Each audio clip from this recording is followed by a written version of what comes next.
The Earth is 4 billion years old. Modern man has been around for only 35,000 years. His beast-like forefathers are supposed to have died out. But is it possible that an ancestor from the distant past still roams the Earth? The Manbeast.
Every landscape in the world is full of creatures which fit into the Earth's environment.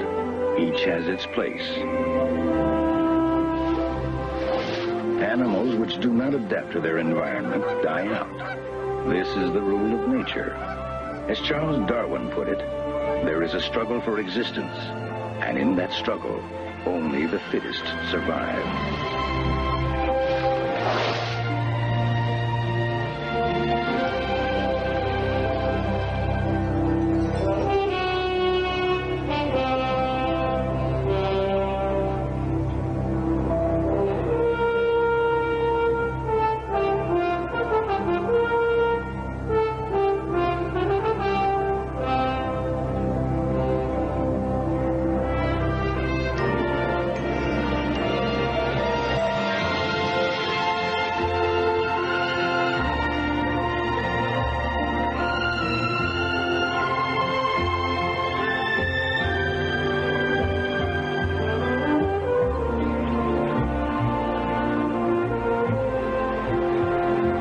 200,000 years ago, the world was lush and green.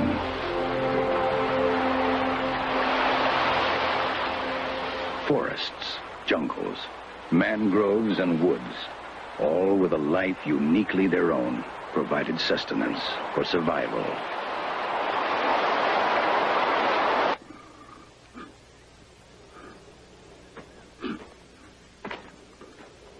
The demi-world creature between man and beast possessed only his instinct for survival.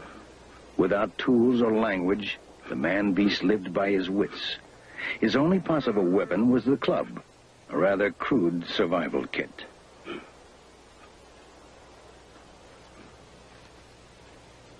The ability to use his brain came slowly. It is now a proven scientific fact that man was millions of years in the making.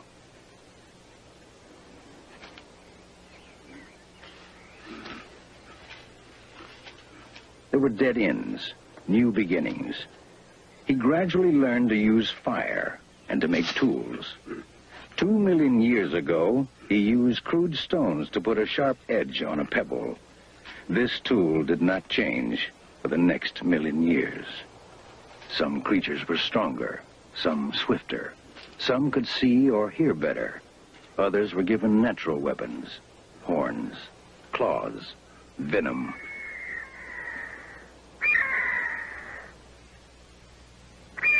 For a long time, man was far more the hunted than he was the hunter. He existed in a threatened world full of fears.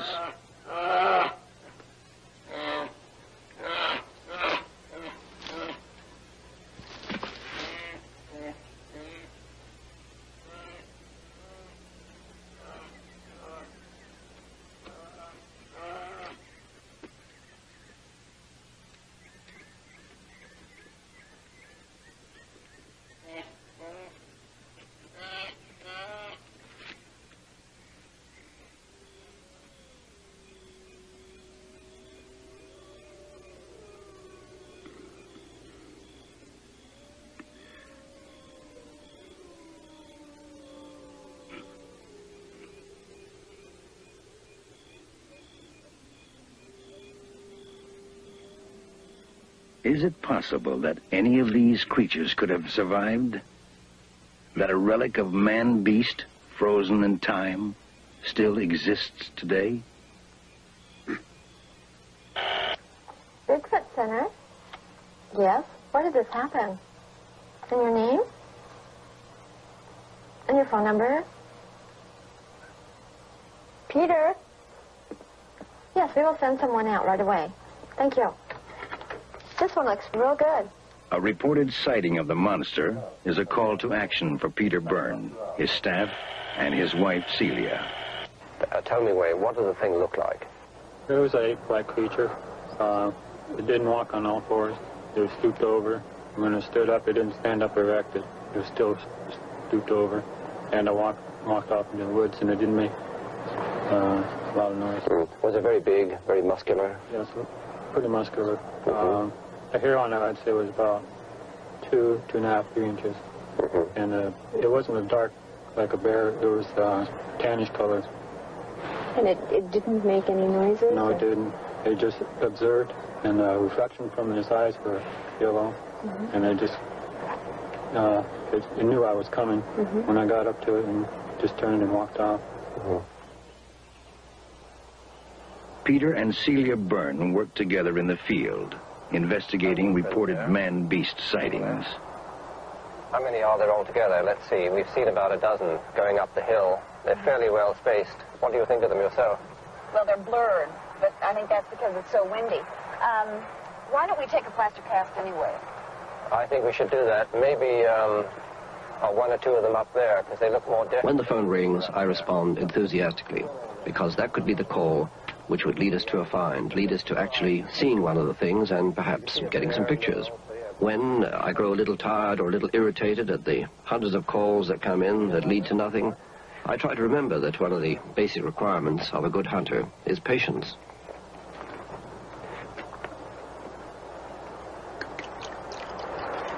If I do get impatient, I think of the fact that the creatures I'm hunting have managed somehow to survive here for 200,000 years.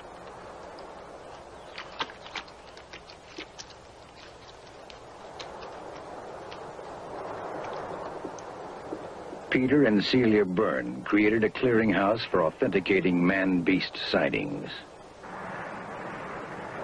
These are plaster casts, and when we find a footprint out in the mountains somewhere, we go out, make up a mixture and pour it in, and after a while it hardens, and this is the result. That's a big one there. And then, of course, we have comparative casts. This is a cast of a bear, the back foot of a bear, you know, just to show the difference between the two. Where did you find these? Some were found in Oregon, and some were found in Washington. That one over there in Oregon, and then this one here in Washington. And they're typical Bigfoot footprints. That's what they are. He has collected hundreds of actual stories, but none more mysterious than the case of the disappearing skier.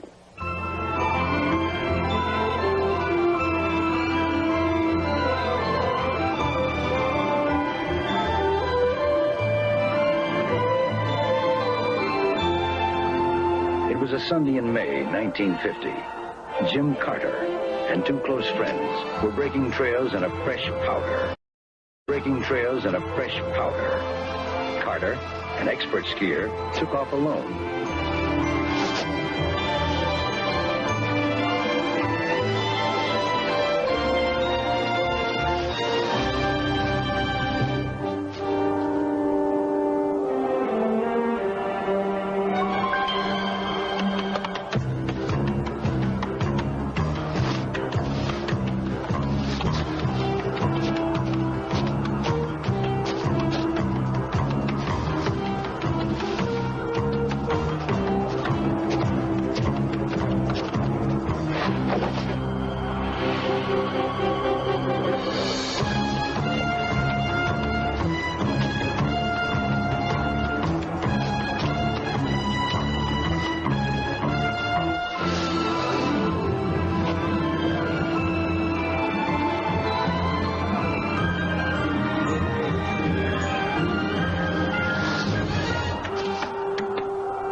Jim Carter had disappeared. He knew the terrain well. He was a bold skier, but not reckless. When his friends went searching for him, they saw irrational ski tracks that didn't make sense. Carter must have been terrified. It was their conjecture that something unusual and violent had happened. These tracks lead down here and disappear.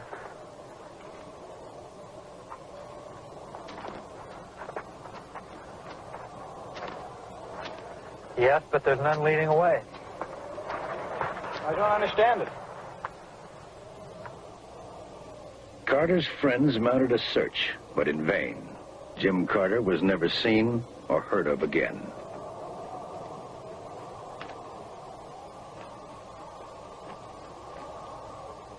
Credible witnesses telling incredible stories. This is what Peter Byrne will have to work with in his search. These creatures are very fortunate in one aspect, and that is that they have an enormous habitat, which means that if they're spotted on a Monday morning, that on a Tuesday morning, 10,000 people are not going to go dashing into the forest saying, "There's a Bigfoot, let's go after it."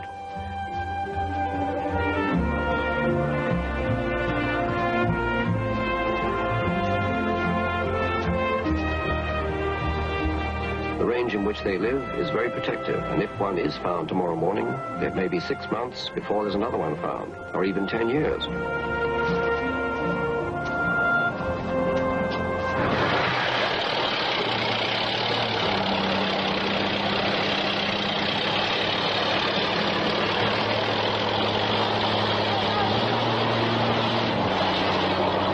Their habitat is rapidly disappearing as we continue to consume the forests.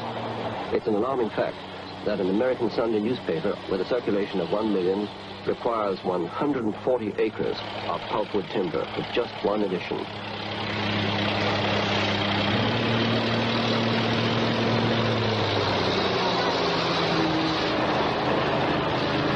It's this very process of lumbering which brought forth one of the most poignant stories in my files. It involves 7-year-old Cindy Halsinger, who lives near Mount Hood in Oregon.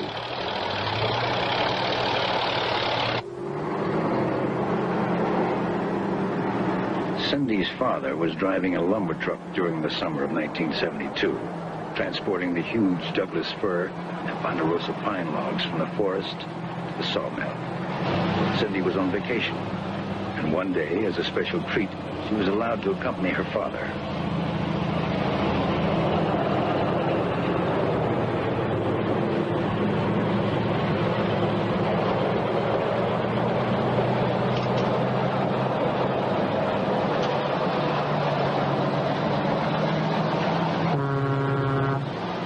As her father was carrying a full load back to the sawmill, a chain securing the heavy logs came loose.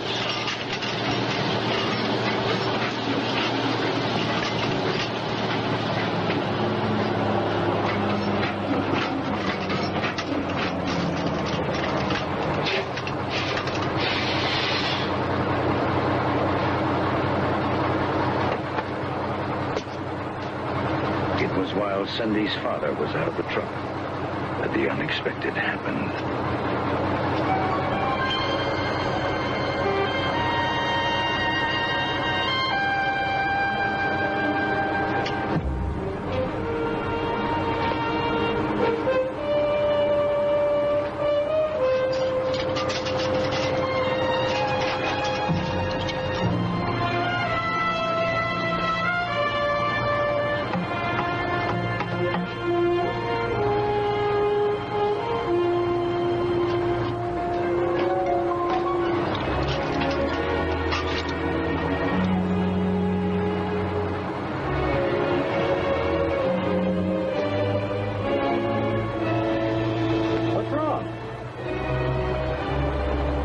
Later would her father learn what it was she saw. I always wondered who was the more afraid, the child or the beast.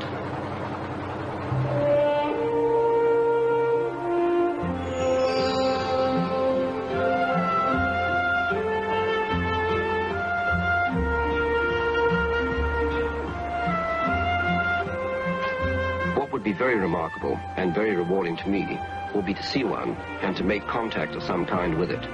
to be able to communicate with it in some way.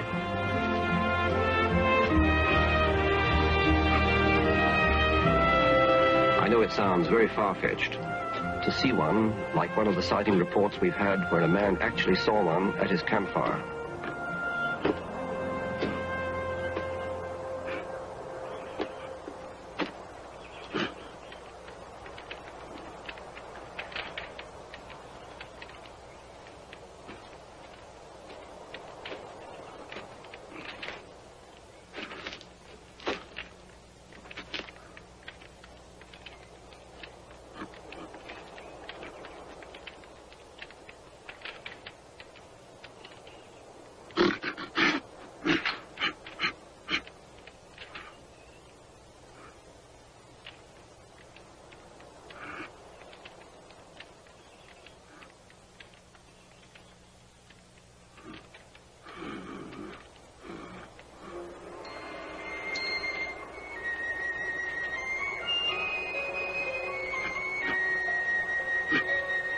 That's how communication might begin. It might raise its hand, you might raise your hand.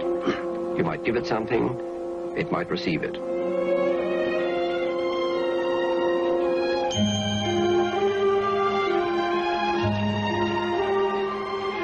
But this is something I look toward. I think it can happen. And if it happens with me, marvelous. If it happens with somebody else who has the right approach, then good luck, whoever it is.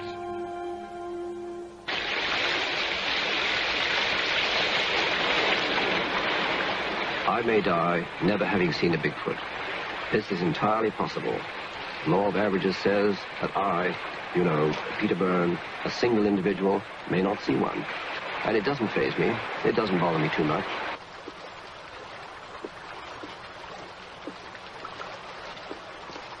I find the excitement of looking for one sustaining enough. And the evidence which I see occasionally, footprints, the sounds we've heard, things like that, this is enough to keep going.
Of course, you know, hope springs eternal.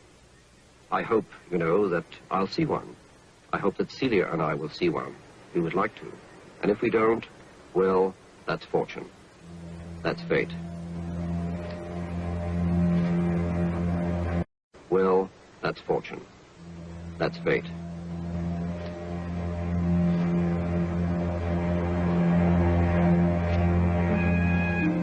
I have always been involved with wild creatures. Professionally and emotionally, I am a hunter. His career began after the Second World War, when he left the Royal Air Force and worked in Darjeeling, northern India. While I was there, I became interested in hunting, big game hunting, tiger, leopard, buffalo. And we hunted in the dense jungles that run along the edge of the Himalayan foothills. In 1954, he established the first big game hunting company in Nepal. It was a beautiful job, with lots of money, lots of adventure and excitement. Then, in 1968, he stopped. He simply did not want to destroy beautiful animals just to put them on a wall as a trophy. I left hunting and went into conservation, wildlife conservation. I could never kill a game.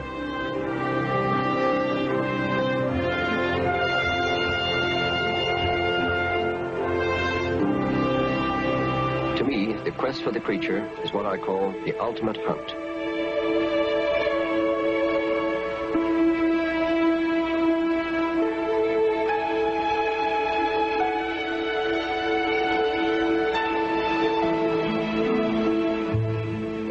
Celia and I have done some searching on beaches. We've walked on beaches and looked at the amount of natural food there is there, you know, edible clams, fish, and so on. We've never actually seen evidence on the beaches ourselves, but associates of ours, trusted associates, dependable people, have seen footprints, and there have been some sightings.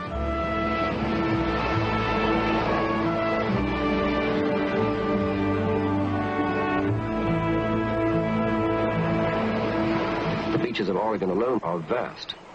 I think you're looking at probably 400 miles of beaches. We've done a great deal of searching, and we will continue to do more searching in the future. I think we realize now that this is not something we can drive out into the forest and see. This is not something we can say, well, today's the day we're going to find one, and go out and find it. We're dealing with something that is shy, elusive, small in numbers, living in an enormous area. It's like looking for a needle in a haystack. And in this case, the needle is moving. It doesn't want to get found. So it will take years and years. But I am patient. I am prepared to wait.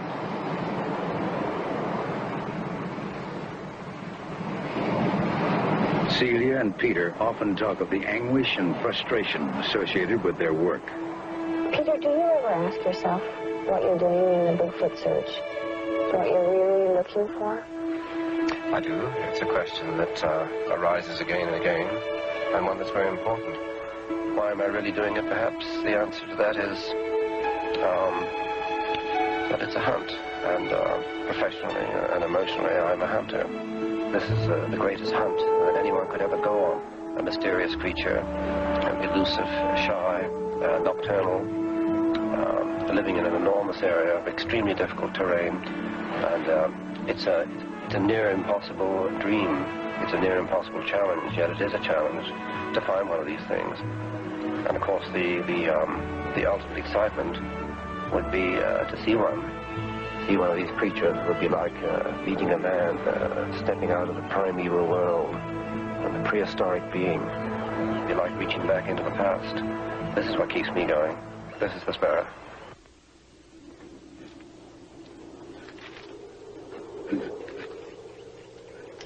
I don't know if I'm looking for a man or an ape, a creature somehow left behind, or a remnant that evolution passed by.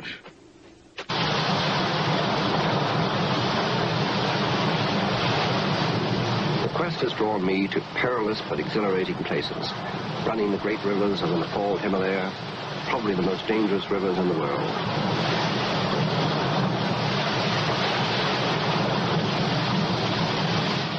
I had been waiting for 2 weeks for a most important message, permission for an interview with the Holy Lama of Bodna.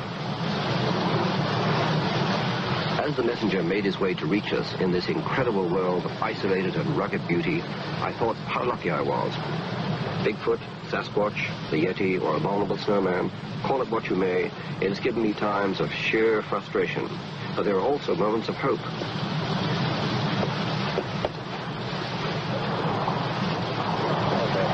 Sometimes I feel like Ahab after the great white whale. Right. Got a hold of that, Bill?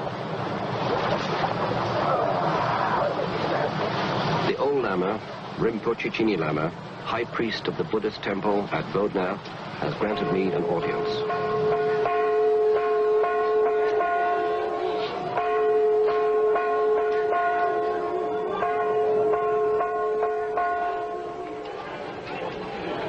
As I walked through the marketplace of Kathmandu, the capital of Nepal, I hoped the Rinpoche could help.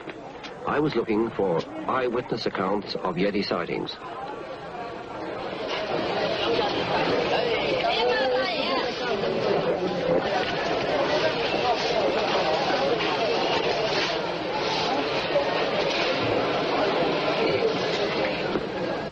The Holy Lama, I was told, knew of the Yeti at first hand, and could provide new clues for me to follow in my search. And in the Himalayas. And in the Himalaya, one of those is the Yeti. Oh, yeah. And as you know, I have been looking for the Yeti.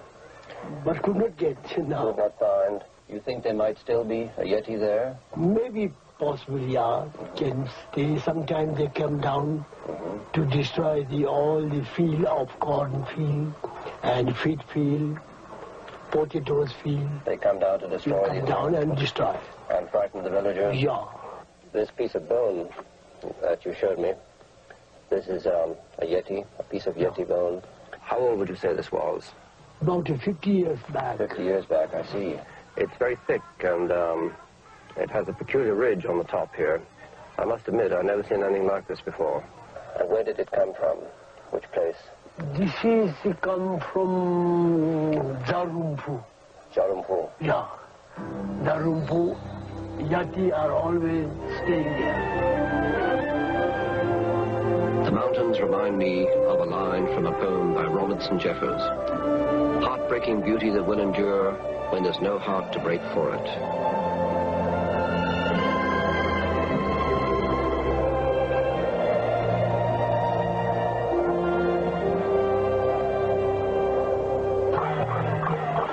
The Sherpas of Nepal are a superstitious people, and the Yeti has become ingrained in their religion and folklore. Every Nepalese holds a firm belief in the existence of some such man-like creature. The word Yeti means dweller among the rocks, but Tibetans call the beast Meto Kangmi, which only loosely translated means abominable snowman. And so the creature became monsterized, despite the fact that it is harmless.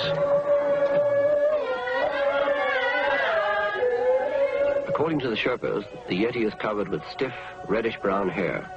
The head is pointed and the face bare. Its call is a loud, wailing, yelping noise.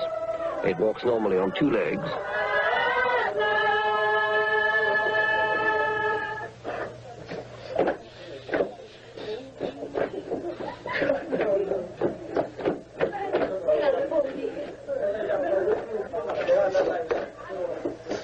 There is an openness and sincerity about the Sherpas that I greatly admire.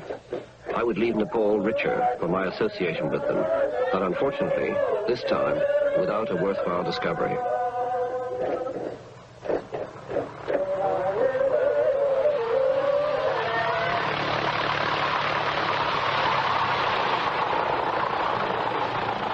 It would be hard to imagine anything wilder or more rugged than this stern country. Thousands of square miles of unexplored, impenetrable hiding places. Any beast of even moderate intelligence could lie hidden in the numberless small ravines, rock-strewn slopes, and gullies.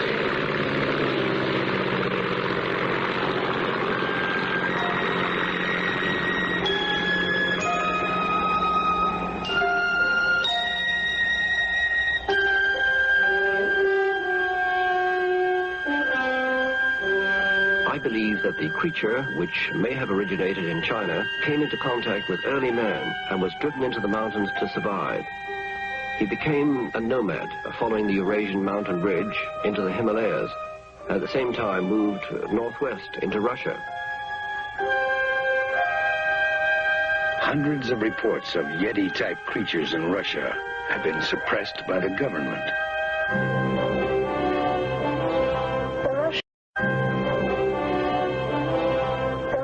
Fieldwork in this mystery of the abominable snowman or Yeti is very much mixed up with the idea of the relict hominoid. British journalist Odette Chernin has been working closely with Russian scientists. Something that has escaped, that hasn't found a slot in what is known as the ascent of man, or in some cases the descent of man, I think.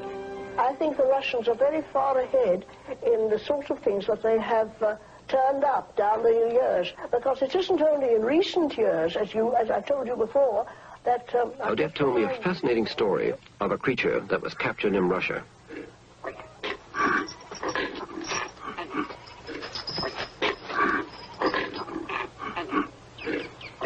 According to Odette, the creature was found in 1921. Zana, that was her name. She was captured in forests, a rather wild part of Russia, when she was very young. She was covered with black hair and very savage and wild. They couldn't do anything with her at first. She was fastened to a post, and I have a feeling that she may have been, by some mysterious way, connected with these very, very rare tribes in Arctic Siberia called the Chuchuna, because they had the same characteristics of being covered with black hair all over them, and they were very wild. They had very long arms down to their knees, rather Yeti type, and they used to have bows and arrows that they made out of wood and covered themselves with bark or reindeer skin.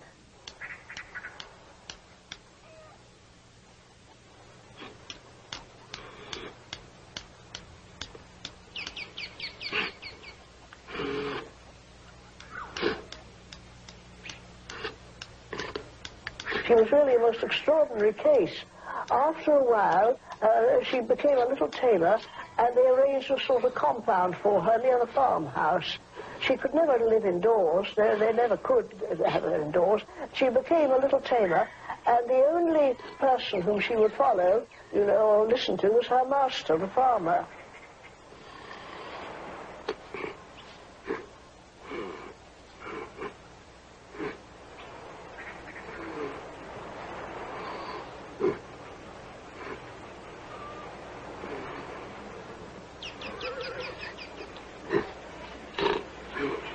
The extraordinary thing is that she produced two children. Each time there was a birth, she used to take the poor little beggar to the icy cold river and wash it there. The icy cold, so of course the babies all died, until the farmer's wife finally decided that the next one she would rescue it, which she did. And this accounts for some of Zana's descendants being quite human and living to this day in Azerbaijan. I think the Russians really have discovered, and that is down the centuries, that there are primitive remnants of very, very early man, almost Stone Age, and that these people have existed, and they still exist, in very remote parts of the earth.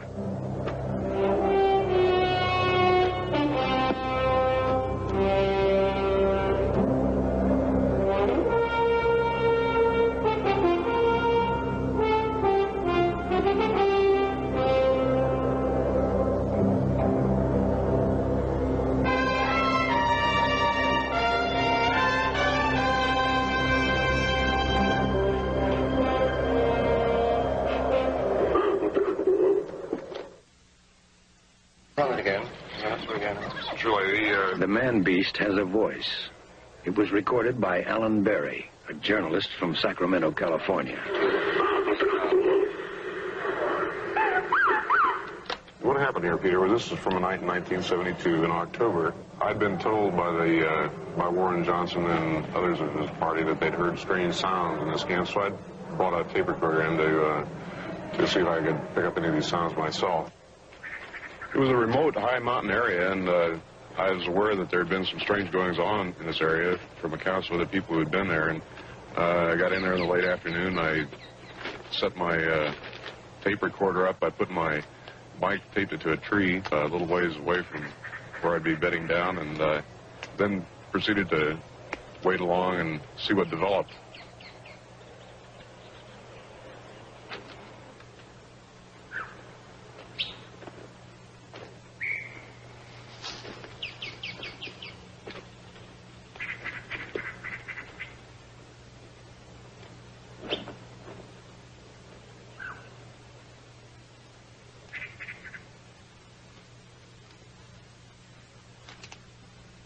Later on that evening, after it grew dark, I was tired from the hike in, and I began to doze off, when all of a sudden I was awakened by some strange sounds.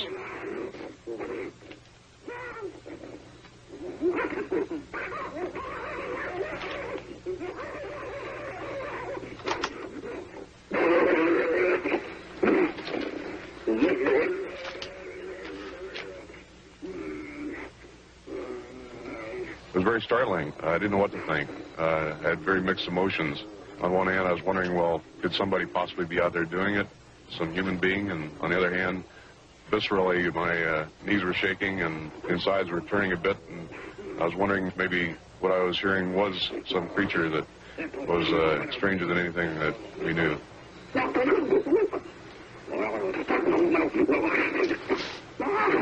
We've had the sounds analyzed since then at the University of Wyoming by a professor of electrical engineering there.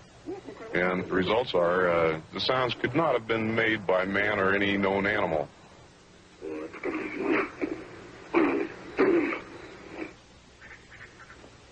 The Manbeast originated in China, was driven to the highest mountains in the world, the Himalayas, and became part of Nepalese folklore. The peasants of Siberia also knew him. Across the Arctic he went and became part of the culture of tribes native to Northwest America. The Nootka and Salish of Canada, the Yakimas of Washington, the Salilo tribe who live along the Columbia River in Oregon, the Yuroks and Klamaths of Northern California, all spoke of the mountain creatures we now call Sasquatch, which is Salish for wild man of the woods.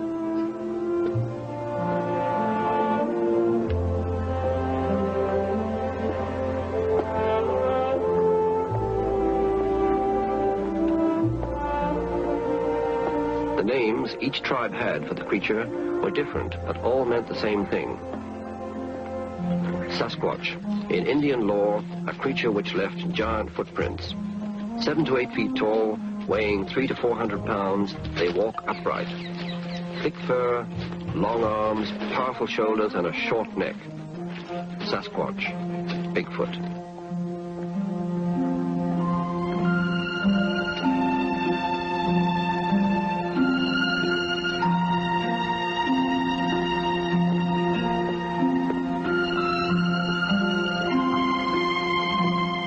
The Manbeast has been described by American Indians for hundreds of years.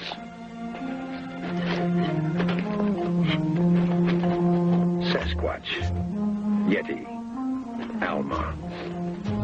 Could the Sherpas of the Himalayas, the Russian peasants of Siberia, and the American Indians of the Pacific Northwest all have invented the same prehistoric creature?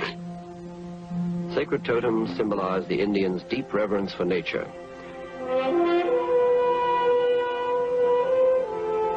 They accorded to all living things a divine spirit. Theirs has always been a reverence for life. To them, the Sasquatch was no imagined demon. If we are to convince modern science that the man-beast exists, we must learn how it lives and where it hides. If Bigfoot exists, why have we found no evidence such as skeletons or bones? The answer is, they rarely are preserved in this region.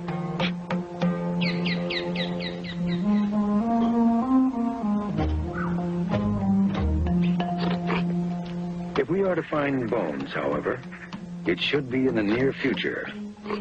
Lately, the number of searchers has increased.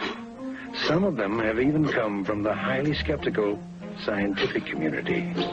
Sasquatch has changed over the years. Whereas formerly he was perceived as a frightful beast who stole women and children, he is now seen as a benign, gentle, and timid creature. In brief, Sasquatch has become demonsterized. But there's more to it than this.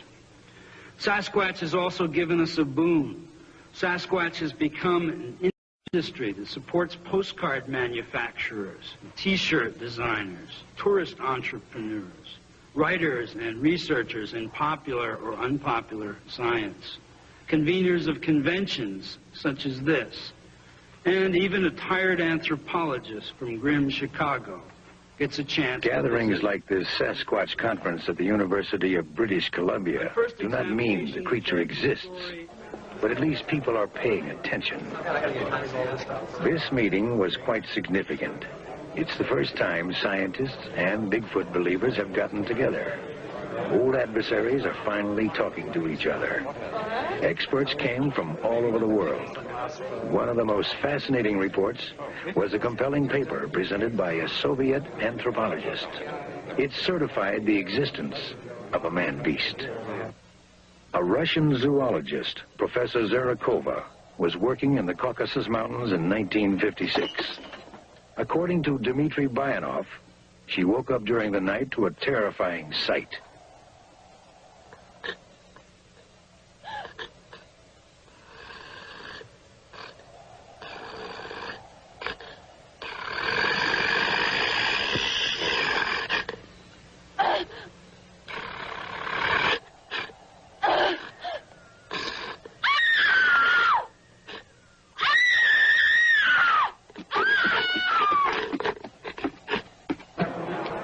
The Zarakova story was only one of many. At the conference, we were told that the Russians are seriously studying the possibility that Almas are prehistoric ancestors of man that had migrated from China. Few scientists are willing to consider that Bigfoot also may be a form of primal man that did not become extinct as believed, but developed independently. Yeah, we'll have a... This theory goes back to the year 1934 in Hong Kong. A Dutch geologist and paleontologist, Ralph von Koningswald, was on a study trip in Hong Kong when serendipity led him to a Chinese apothecary shop. It would also lead him to a discovery which would forever change the theory of evolution. Von Koningswald liked to browse in Chinese drugstores because Chinese doctors collected fossil bones and teeth and ground them into curative powders known as dragon's bones. On this day, a display containing a particularly huge tooth, a lower molar, caught his eye. It was 6 times the size of a man's tooth. What puzzled him most was that it looked human, but no human tooth was that large. The conventional view of anthropology at the time held that the evolution of modern man came in a straight line from a single species. But what if it was not a simple straight line of descent? What if several different human or near-human types lived simultaneously? He asked the owner where it came from. The owner did not know. It had been in the family a long time.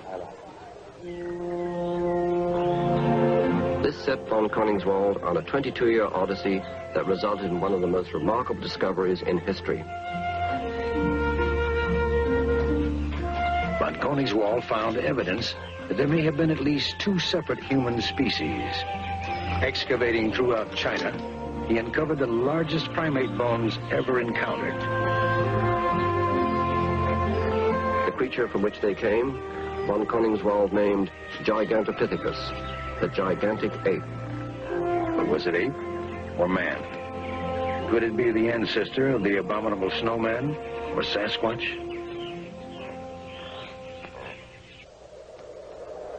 Half a million years ago, Gigantopithecus would have lived side by side with man.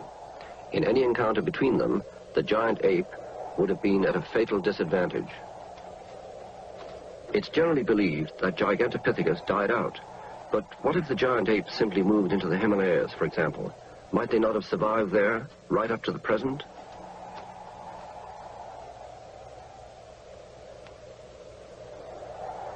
These mountains are noted for their ability to isolate populations of animals in steep valleys and protect them from outside competition.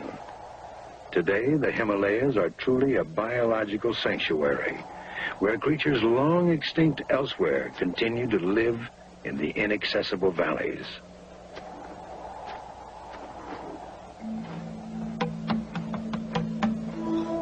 On my last Yeti expedition to Nepal, I had seen several sets of tracks and heard incredible stories of sightings. This year, I had set out with my Sherpa guides to investigate those stories and relive some of the experiences in the exact location where they said they had heard a Yeti. The oldest Sherpa told an eerie tale. It was a winter afternoon, he said. 2 of us were returning from the Tibetan border. And on the last stage of our journey, a storm forced us to camp in a deserted cave.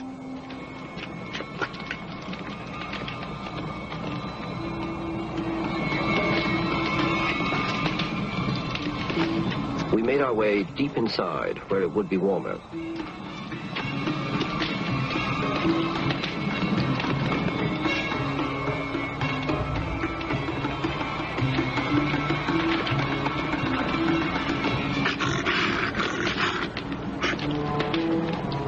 heard what we thought was someone calling out and coming in our direction.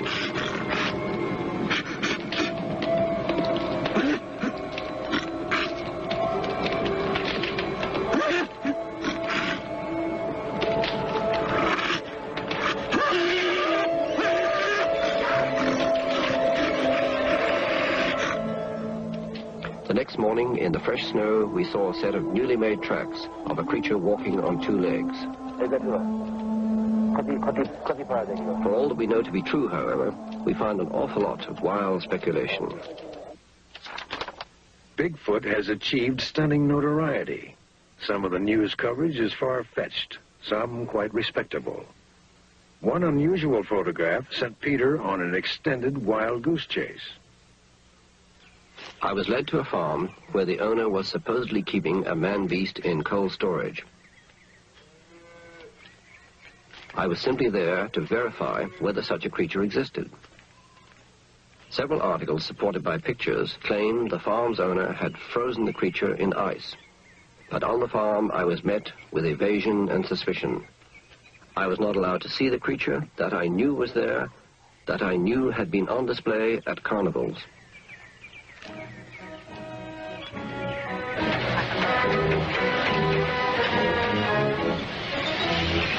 Making such a creature part of a carnival sideshow disturbed me. It damaged credibility and took Bigfoot out of the respectable scientific realm.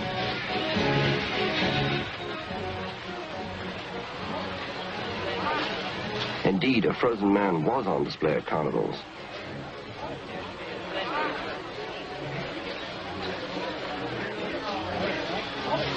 The showman at one time claimed the body had been discovered by Chinese fishermen floating in a chunk of ice. He said he found it in a Hong Kong warehouse. Then later, he changed his story.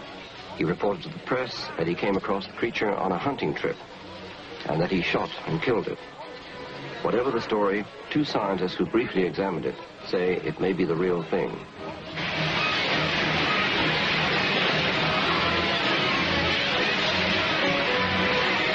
Real or fake? Myth versus reality.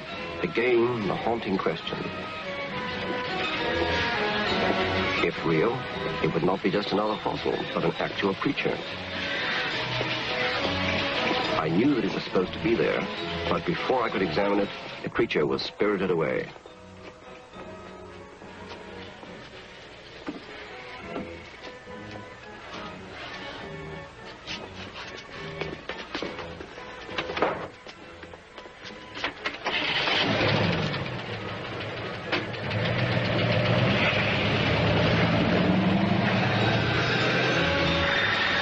A great deal of mystery surrounds the sideshow attraction I had been following. An investigator from the Smithsonian requested to see it and was refused. Without examining it, he concluded that it was a fake, probably nothing more than latex rubber and hair. I believed that the creature could be a young Bigfoot. I believed that it was real.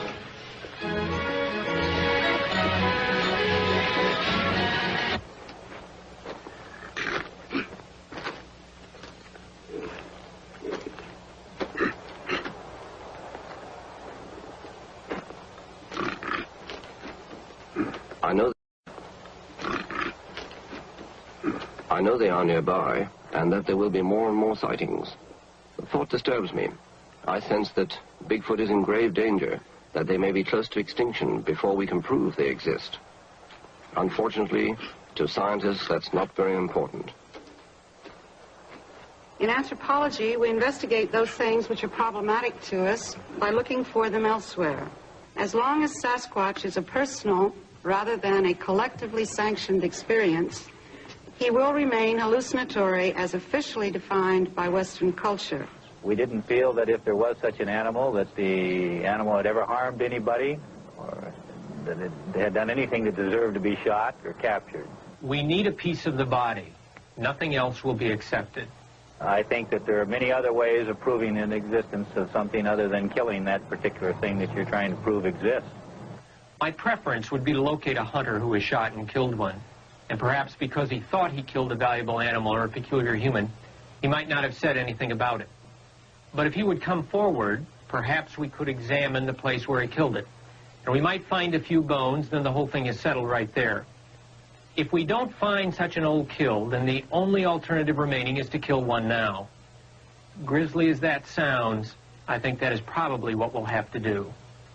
Why add more controversy to something that's already controversial? Although what we have to have is a specimen for scientific identification. I think it would be morally wrong. I see no reason. In fact, I talked to a small boy, a schoolboy recently, and he said some people say shoot one to prove that they're there. And then he said, supposing the one they shoot is the last one. My answer to that is, if they become extinct, so what? If they're not proven, it doesn't make any difference. We have a lot of animals that became extinct in the past, and there's nothing we can do about it. If this animal remains unaccepted, who cares if they become extinct? Violated by man, might finally fulfill its destiny and become extinct. One rule of evolution is that when two species come into conflict, the most developed will dominate. I realize that the greatest danger lies not in 10,000 years of survival. The greatest danger is man.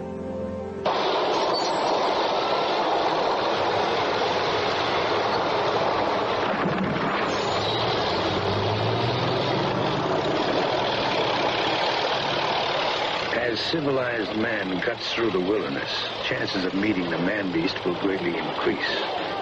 As the private sanctuary is reduced, he will be forced to migrate. There will be fewer places to hide.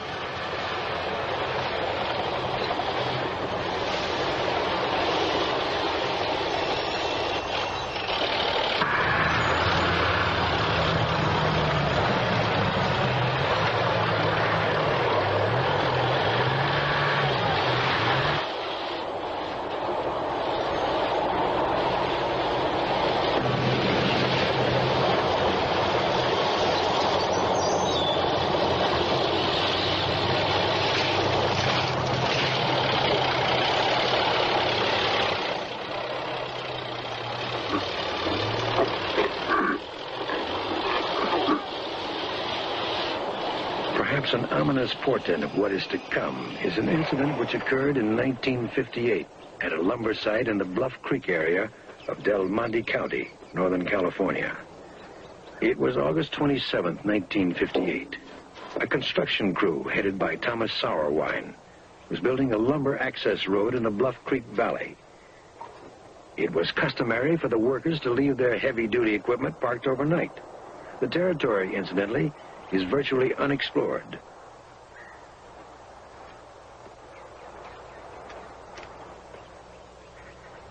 At the end of their long workday, Sauerwein and his crew departed for the night. They secured their bulldozer and left it parked at the site.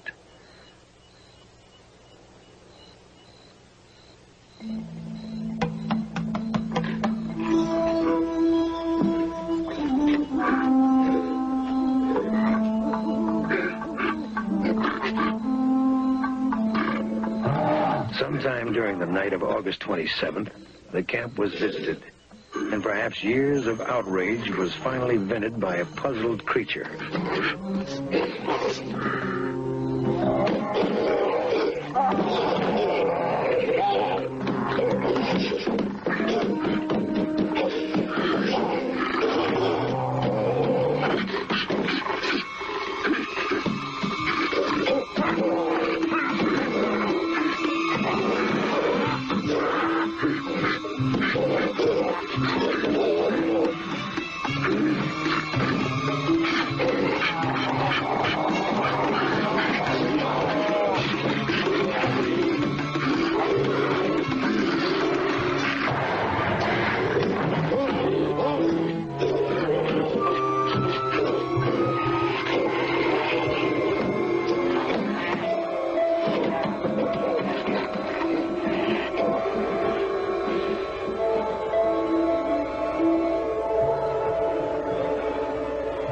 The next morning, the camp was a shambles. When the construction crew returned, they at first suspected a hoax. But there were unusual footprints around the bulldozer. Footprints 17 inches long. Sauerwein traced them down a steep incline from the parked bulldozer. The stride was enormous. It was 4 feet long. Then he found an oil drum. A nearly full 55-gallon drum of diesel oil had been flung like a toy. There was no doubt. It was the Manbeast.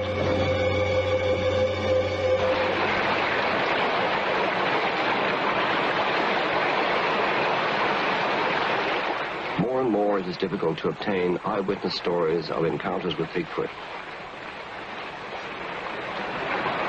Those who tell stories publicly are often exposed to ridicule. I promise not to tell the woman's name. The story you're about to see is true. It happened on the Klickitat River in Washington.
I think it's fairly obvious that if these creatures were dangerous, there would be a record if they charged through campsites and tore up tents and smashed things. They do no such thing. Whatever they are benign, innocent, inoffensive creatures. And this is one of the reasons, one of the things that engenders my feelings, my protective feelings, if you like, towards them.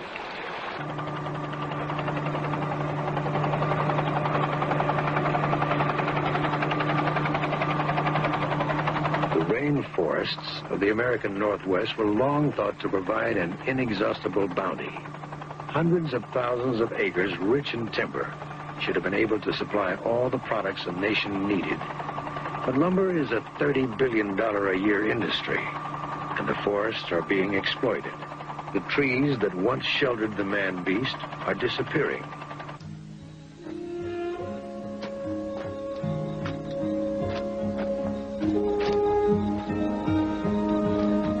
If there really is, as I believe, a free-roaming Manbeast on Earth, it must be a close relative from our distant and forgotten past. Proving its existence would be the most significant anthropological discovery of the century.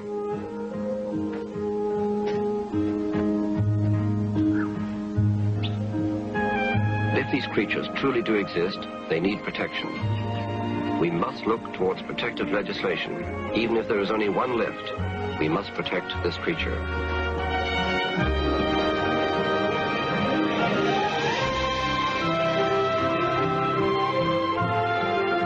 I believe in the Manbeast. There's historical evidence. There's the enormous habitat that can feed, support, hide them. And there's the very, very good evidence of the continuing eyewitness reports. And this is enough for me. Enough to convince me that there's something out there, something worthwhile following. And when we look deeply into the wilderness, he will be there, as he has been for thousands of years. But this time, he will need help. Help from man.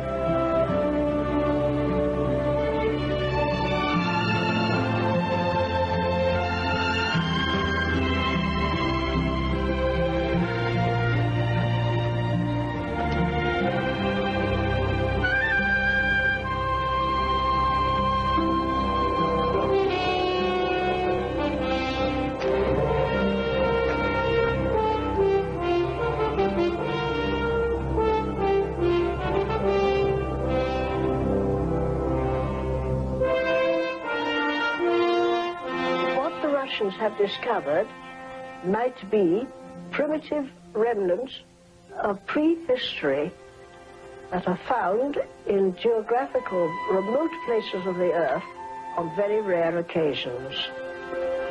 Bye.